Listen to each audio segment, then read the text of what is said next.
હાલો friends, આજે આપણે બનાવીશું જમવાનો સ્વાદ ડબલ કરી દે તેવી ચટણીની રેસીપી. તો તેના માટે આપણે આંબલીને 1 કલાક પહેલાં જ પલાળીને રાખી દીધી હતી અને આંબલી પણ આપણી સારી રીતે પલળી ગઈ છે. તો તેને આ રીતે આપણે મસળી લેવાની.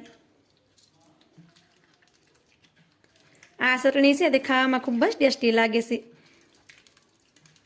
જ્યારે આપણે ચટણી બનાવતા હોય ત્યારે આંબલીને આપણે 1 કલાક પહેલાં જ પલાળીને રાખી દેવાની, જેથી કરી આંબલી આપણી સારી રીતે પલળી જાય. અથવા તો તમે તેમાં ગરમ પાણી નાખી અને પલાળીને રાખી દો તો પણ તે 10 મિનિટમાં પલળીને રેડી થઈ જાય છે. તો આ રીતે આંબલીને આપણે સારી રીતે મસળી લીધી છે. હવે આપણે આ આંબલીનું પાણી છે તેને ગાળી લેશું, જેથી કરી રેસા છે તે બધા અલગ થઈ જાય.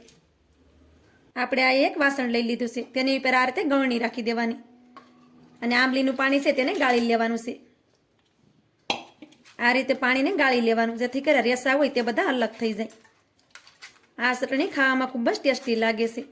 સાથે સાથે તેમાં બિલકુલ પણ તેલ નથી લાગતું. આ ચટણી તેલ વગર બનીને રેડી થઈ જાય છે. આ રીતે આપણે આંબલીના બધા પાણીને ગાળી લીધું છે. હવે તેને આપણે એક મોટા વાસણમાં લઈ લઈએ. ચટણીને ખાટી મીઠી બનાવવા માટે તેમાં આપણે 2 ચમચી ભરી અને દેશી ગોળ નાખી દઈએ. આ ચટણી ખાટી મીઠી હોય તો ખાવામાં ટેસ્ટી લાગે છે. હવે તેમાં આપણે ડુંગળી નાખી દઈએ. 1 ડુંગળી લઈ તેને આપણે નાના ટુકડામાં સુધારી લીધી છે, તો તેને તેમાં નાખી દેવાની. સાથે જ આપણે નાનું કટ કરેલું ટમેટું નાખી દેશું. થોડોક આપણે લાલ મરચાંનો પાવડર નાખી દેશું. થોડોક આપણે શેકેલા જીરાનો પાવડર નાખી દેશું. થોડાક આપણે લીલા મરચાંના ટુકડા નાખી દેશું. થોડોક આપણે સંસળ પાવડર નાખી દેશું.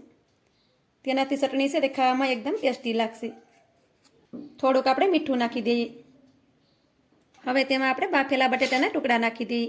2 બટેટાને આપણે બાફી અને નાના ટુકડામાં સુધારી લીધા હતા, તો તેને નાખી દઈએ.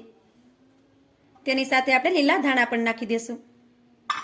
હવે આપણે બધી વસ્તુને સારી રીતે મિક્સ કરી દેવાની છે. આમાં આપણે બિલકુલ પણ તેલ નથી નાખવાનું, તો પણ આ ચટણી છે તે ખાવામાં એટલી જ ટેસ્ટી લાગે છે. આ ચટણી તમે દાળ ભાતની સાથે પણ બનાવી શકો. આવી ચટણી મળી જાય તો આપણે શાકની પણ જરૂર ના પડે. ચટણીને આપણે સારી રીતે મિક્સ કરી દીધી છે. ચટણીને તમે જોઈ શકો છો કે જોતાં જ મોઢામાં પાણી આવી જાય તેવી આપણી ચટણી બની અને રેડી થઈ ગઈ છે. તો આ રીતે ચટણી તમે પણ ચોક્કસથી બનાવજો. તો મારી આજની રેસીપી તમને સારી લાગી હોય તો લાઇક કરી કોમેન્ટ કરી દેજો. ચેનલ પર નવા હોય તો ચેનલને સબસ્ક્રાઈબ કરવાનું ભૂલતા નહીં.